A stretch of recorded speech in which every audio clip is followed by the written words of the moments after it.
बिना बिरी बिना चाउल तैयारी क्रिस्पी दोसा।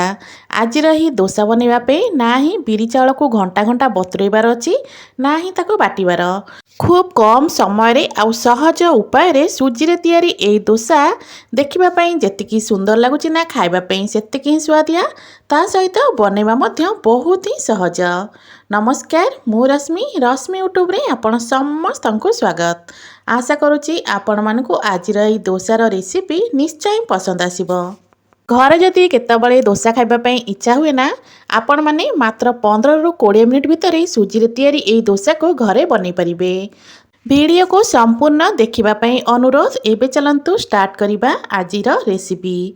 आजिर ई दोसा रेसिपी बनवाई प्रथम एठी मु ग्राइंडर जार नि जाइछि। एबे से ग्राइंडर जार रे गोटे मेजरमेंट कप रे मापिकी गोटे कप देदबा सुजी। तो मोटा दाना वाला हो कि सरू दाना जो सुजी आपण मानक पाखरे थिबो सेही सुजी रु एठी देदबा गोटे कप। एबे से सुजी को आमे हालका टिके पाउडर बनै नबा। सुजी तो पूरा प्लेन है कि बाटी हबनी किंतु एठी खदखदड़िया है कि टिके पाउडर एठी हमर बनि जाइछि। एबे सुजी रो एई पाउडर को आमे गोटे बड़ बाउल को काढी नबा।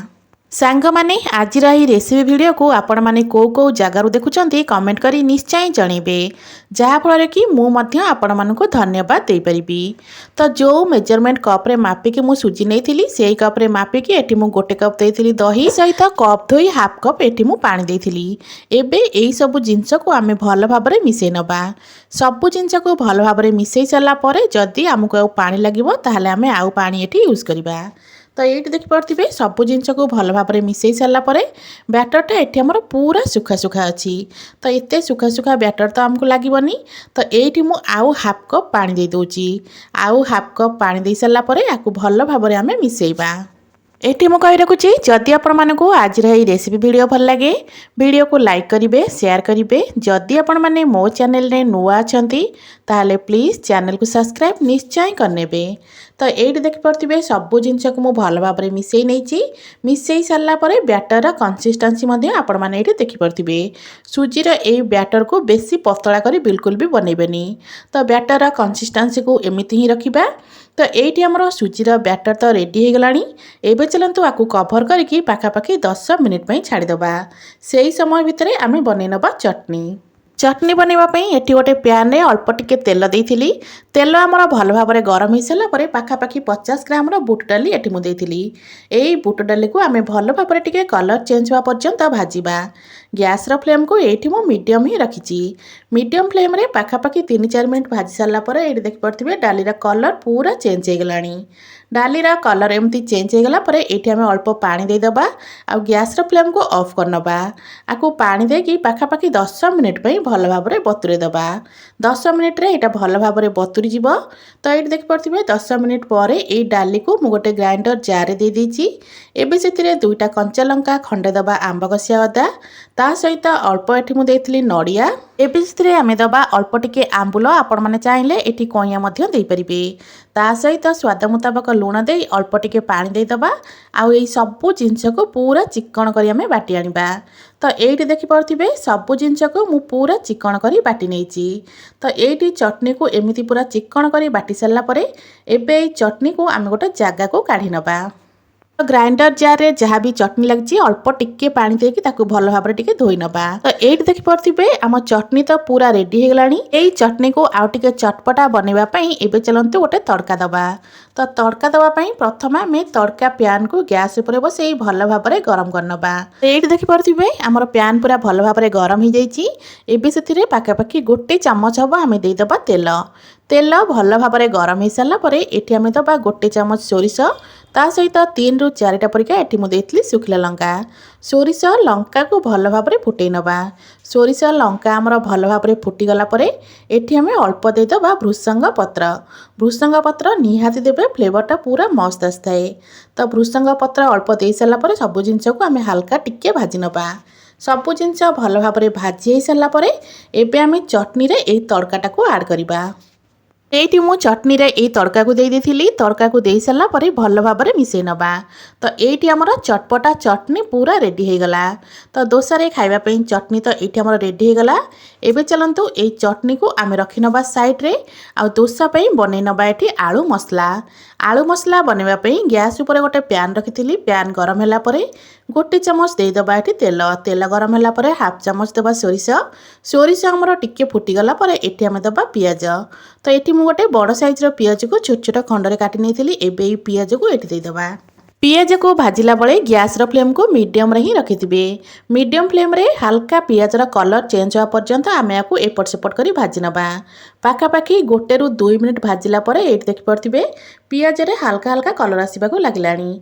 पियाज रो कलर एमिति हल्का चेंज हे गला परे आमे एठी ऐड करबा टमाटो। तो एठी मु गोटे बड़ साइज रो टमाटो को एमिति छोट छोट खंड रे काटि नेथिली।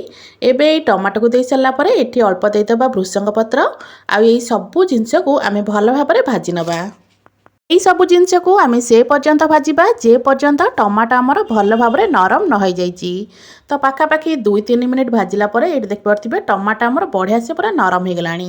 टमाटो एमती नरम हो गला परे एठी आम ऐड करबा गुंड मसला। गुंड मसला रे एठी मु नेथिली लूण हळदी ता सहित अल्प लंका गुंड अल्प एठी मु नेथिली चिकन मसला जोटा कि बिल्कुल ऑप्शनल अछि। आपण माने चाहिले स्किप मध्य करि परिबे। आपण माने चाहिले चिकन मसला जगह रे अल्प टिके मैगी मसला दे देबे जोटा कि खाइबा पई बेस भल लागि थाए। मसला को देई सल्ला परे भल भाबरे मिसै नबा। एबे सेथिरे आमी सिझा आलू दबा। तो एठी मु 3टा सिझा आलू को चोपा छड़ाई किना टिके हाथ रे चकटी नेथिली। एबे सेई आलू को देई सल्ला परे स्पाचुला सहायता रे एई आलू को भल भाबरे एठी आमी मसला सहित मिसै नबा बा चकटी नबा। गैस रो फ्लेम को एई जगह रे लो ही रखिथिबे। लो फ्लेम रे किछि समय आकु एपट सेपट करके मिसै सल्ला परे तो एठी देख परथिबे मसला रो कलर टा केते सुंदर देखा जाउची। आ एठी हमर मसला मध्ये पूरा रेडी हे गलानी। मसला एमती रेडी हे गला परे एठी हमें अल्प दे देबा कटा कंचा लंका। एटा ऑप्शनल अछि। जदि आपण माने राग अधिक खाउ नथिबे ताले एटा को स्किप कर परिबे। ता सहित अल्प एठी कटा धनिया पत्र दे देबा। धनिया पत्र आ कंचा लंका दे एई सबु जिंस को भल्ला भाबरे हमें मिसैबा। तो एठी देखि परथिबे मसला हमर पूरा रेडी हे गलानी। एबे हमें गैस रो फ्लेम को ऑफ करनबा आ ए मसला को साइड करनबा। एपटे सूजी को गोळेई के रखिबार पाखापाखि 10-15 मिनिट तो हे गलानी। एबे सेई सूजी रे हमें स्वाद मुताबिक लूण आ हाफ चमच दे देबा खाइबा सोडा। अल्प लूण आ खाइबा सोडा देकी आकु भल भाबरे मिसै नबा। सबु जिंस को भल भाबरे मिसै सल्ला परे देखिबे सूजी रो एई बैटर टा पूरा हल्का हे जिवो। बैटर रा कंसिस्टेंसी आपण माने एठी देखि परथिबे एमिति ही रखिबे ना ही आठु बेसी बहलिया ना ही आठु बेसी पतला। तो बैटर तो आमर एठी रेडी हे गलानी। बैटर एमिति रेडी हे गला परे एबे हमें गैस ऊपर गोटे तावा बसै नबा। तावा भल भाबरे गरम हे सला परे अल्प टिके तेल दबा तापरे अल्प टिके पानी छेटा दबा। एबे गोटे सुखिला परिष्कार कपड़ा रे आकु भल भाबरे हमें पोछि नबा। एबे सेतिरे गोटे डंकी बैटर देई बैटर को पूरा पतला करनबा। जेमते हम चकुली बनाती ना सेई टाइप रे आकु पूरा पतला करी चारिपट को भल भाबरे स्प्रेड करनबा। गैस रो फ्लेम को एठी मु मीडियम रे ही रखितिली। मीडियम फ्लेम रे एमिति आकु बैटर देई सल्ला परे एबे एई पिठार ऊपरटा पूरा सुखा सुखा हे गला परे आमे ऊपरे आलू मसला अल्प देई दबा।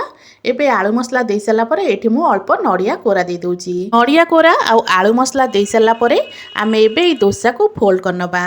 तो एठी देखि परथिबे मु जेमिति आकु फोल्ड करछि ना आपण माने आकु सेमिति फोल्ड करनेबे बहुत ही सहज।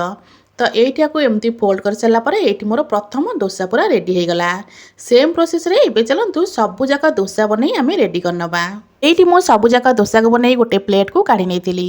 देखि परथिबे डोसा सबु देखिबा पई केते सुंदर लागुची। देखिबा पई जेतिकी सुंदर लागुची ना खाइबा पई मध्य सेतिकी ही स्वादिया। आशा करूची आपण मानको आजिर रेसिपी निश्चय पसंद आस्तिबो। पुणी आसीबी गोटे नुआ रेसिपी नै से पर्यंत रहउची। नमस्कार, जय जगन्नाथ।